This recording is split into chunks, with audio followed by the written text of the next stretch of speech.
بسم اللہ الرحمن الرحیم۔ السلام علیکم ناظرین، آقا دو جہاں حضرت محمد مصطفیٰ صلی اللہ علیہ وآلہ وسلم نے اپنے ارشادات میں قسطنطنیہ کے فاتح اسلامی لشکر کے لیے جنت کی بشارت عظیم عطا فرمائی تھی۔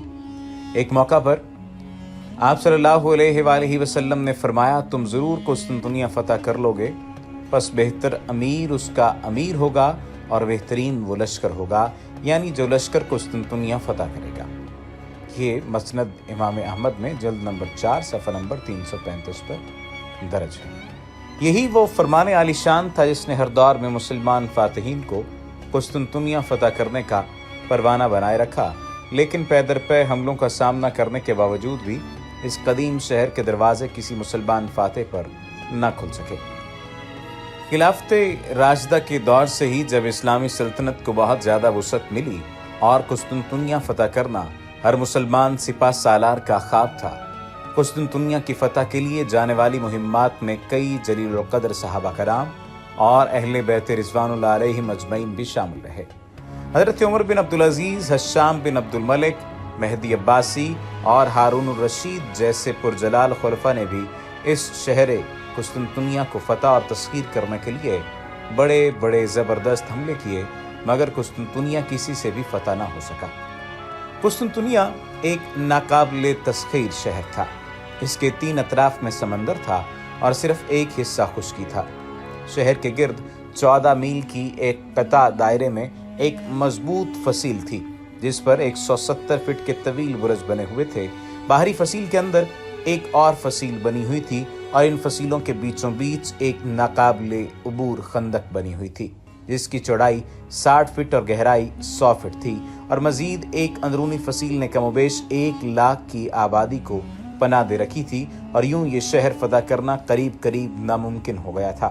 قسطنطنیہ عیسائی دنیا کا روحانی مرکز تھا اور اسے عیسائی دنیا میں ایک روحانی قلعے کی حیثیت حاصل تھی۔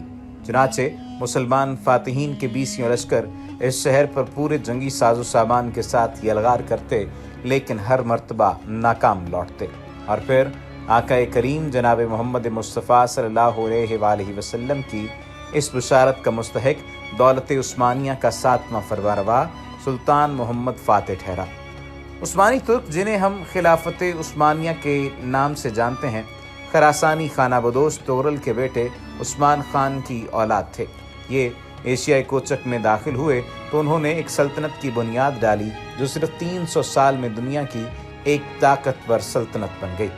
اس کے عروج کا دور مشرق میں سلطان سلیم اور مغرب میں سلیمان اعظم پر ختم ہوتا تھا، لیکن خلافت عثمانیہ کا مشہور فرمانروا سلطان محمد فاتح ہے، جس کے ہاتھوں سرکار دو عالم صلی اللہ علیہ وآلہ وسلم کی بشارت تکمیل کو پہنچی۔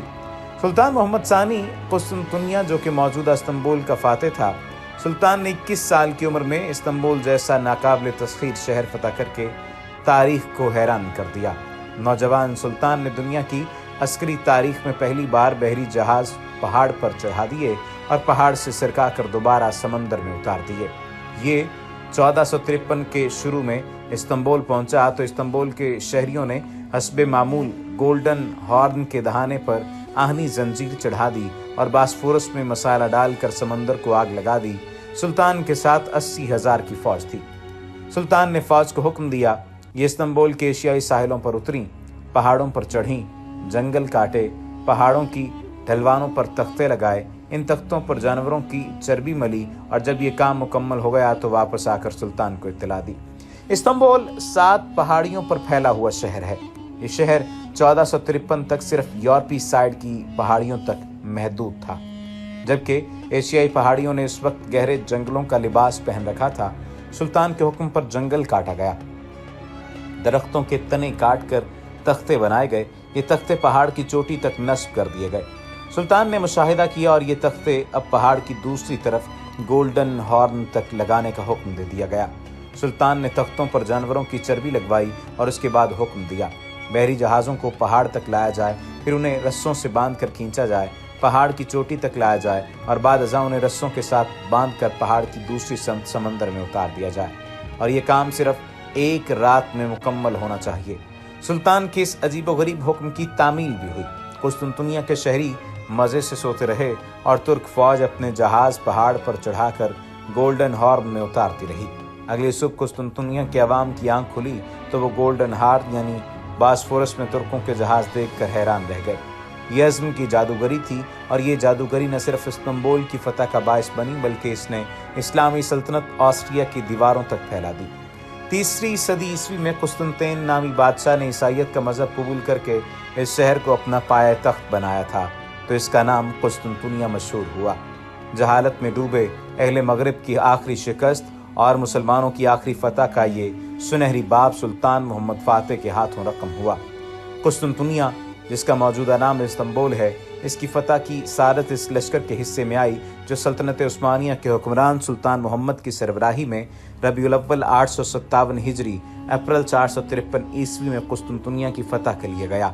एक तवील मुहासरे और शदीद जंग के बाद जमादिउल अव्वल 857 हिजरी मई 1453 ईस्वी में कुस्तुनतुनिया मुसलमान तुर्क अफवाज के हाथों फतह हो गया और बिलाखिर 7वें उस्मानी फरमारवा सुल्तान मोहम्मद का नाम तारीख में कुस्तुनतुनिया के फातेह की हैसियत से दर्ज हुआ। इस अजीम उस्शान मार्के में कामयाबी की वजह से सुल्तान मोहम्मद को फातेह का लक़ब मिला। अब तारीख उसे सुल्तान मोहम्मद फातेह के नाम से जानती है। सुल्तान मोहम्मद फातेह ने फतह कुस्तुनतुनिया के बाद फसील शहर के करीब मदफून मेज़बान रसूल हज़रत अय्यूब अंसारी रज़ी अल्लाह तआला अन्हु के मज़ार और मज़ार के साथ एक मस्जिद तामीर करवाई। उस मस्जिद का नाम जामे अय्यूब रखा गया। सुल्तान मोहम्मद फातेह ने यूनान, बोस्निया, क्रीमिया समेत कई यूरोपीय इलाकों को भी फतह किया और बहुत सी यूरोपीय रियासतों को अपनी इस्लामी सल्तनत का हिस्सा बनाया। फौजी मुहिम्मात के साथ साथ सुल्तान मोहम्मद ने उस्मानी सल्तनत में उलूम व फ़नून के फ़रोग़ पर भी बहुत तवज्जो दी। ये कहा जा सकता है और ये कहना हक बजानिब भी होगा कि तुर्क कौम और तुर्की में आज जो तालीम का फ़रोग़ नज़र आता है, इसमें उस्मानी हुक्मरानों और ख़ुसूसन बिलख़ुसूस सुल्तान मोहम्मद फातेह का बड़ा किरदार है। सुल्तान मोहम्मद फातेह ने 6 रबीउल अव्वल 886 हिजरी मुताबिक 3 मई 1481 में 51 साल की उम्र में वफ़ात पाई। कुस्तुनतुनिया में मस्जिद के अहाते में सुल्तान की तदफीन हुई। आप इस बात का अंदाज़ा लगा लीजिए कि कुस्तुनतुनिया में मस्जिद के अहाते में सुल्तान की तदफीन हुई कि इससे कितनी ज़्यादा अहमियत साबित होती है सुल्तान मोहम्मद फातेह की। खिलाफत उस्मानिया की आलमी और पुरवकार सल्तनत ताकत के ऊंच नीच और ये ऐसे ही अदबार गुजारने और मदीना, बगदाद, दमिश्क, काहिरा, गरनाता से होती हुई इस्तांबुल में गर्क हो गई। कई शिकायत के बावजूद खिलाफत उस्मानिया मुसलमानों की तारीख में एक शानदार तारीख जिंदा रखे हुए थी। हिंदुस्तान में अंग्रेज़ों की हुकूमत थी मगर वहाँ के मुसलमानों की दिलों की धड़कनें खिलाफ था। नबी करीम की मदीना मुनव्वरा में मेज़बानी के शरफ से नवाज जाने वाले आशिक़ रसूल का मज़ार आज भी बरक़ात का मज़र है। मज़ार से मुल्हिक सुल्तान सलीम के दौर में तामीर शुदा मस्जिद के नक्शो निगार काबिल दीर हैं। मस्जिद के पीछे इस्तांबुल का कदीम कब्रिस्तान कायम है। मस्जिद सुलेमानिया शहर की सबसे बड़ी मस्जिद है और इस तारीख़ी मस्जिद में आप नवाफिल अदा करें तो आपको ऐसा महसूस होता है जैसे आप तारीख़ की गलियों में कहीं घूम फिर रहे हैं। इसके अलावा मस्जिद सुलेमानिया के बगली अहाते में शाही कब्रिस्तान है। इसी में सुल्तान सुलेमान की कब्र भी मौजूद है। कुस्तुनतुनिया को फतह करने की सआदत सुल्तान मोहम्मद के मुक़द्दर में लिखी गई। सदियों से कायम फसीलें सुल्तान के सामने ढेर हो गईं और सुल्तान अपने इस्लामी लश्कर के हमरा इस शहर में फातिहाना अंदाज में दाखिल हुआ। जब से अब तक सुल्तान मोहम्मद कुस्तुनतुनिया को फतह करके अल-फातेह अल-मारूफ द ग्रेट सुल्तान के लक़ब से मशहूर हुआ। सुल्तान ने मरकज़ी कलीसिया में जमा होने वाले मकामी ईसाइयों को आम मुआफ़ी दे दी थी और इस शहर में 1500 साल पुराना चर्च आया सूफिया भी देखने से ताल्लुक़ रखता है।